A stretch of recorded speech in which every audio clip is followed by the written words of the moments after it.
社志行，社会司继续要来看到这只卡土机为车顶过落落来，做那甲土地公庙喊歹去，这是通知一个货车运将，伊在卡土机无把好调，转弯的时，规台车煞出落去，去喊到土地公庙，甲庙的年钱，也有阿门土拢拍去，该在无人受伤，警察依法开一张上盖悬9000块的罚单。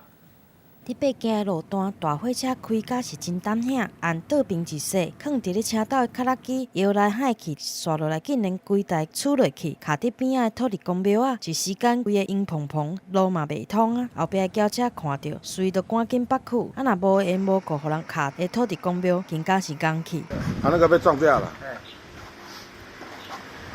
还有这个墙嘛，墙现在在修。庙的厝遐落一大地，壁嘛弄甲哩哩落落，师傅无用咧修理，面拢写着是无奈。11月28号下晡点外，姓区的大货车驾驶载着卡拉机经过桃园市龟山区大东路甲兔坑路口的时阵，敢若是因为无固定好，造成卡拉机对车斗出落去，好佳在无人受伤。全案依交通事故处理规定进行处理，另针对装载不稳妥部分，依规定对邱姓民众开出装载不稳妥违规。代志发生了后，警方甲吊车嘛随着来现场清理，而且针对货车的驾驶来开单，同时嘛呼吁民众运送大型的物件上路，一定要再三来检查，啊若无可能会食上少3000到9000块的罚单。毕竟后一回若是伤到民众，后果恐惊不堪设想。记者综合报道。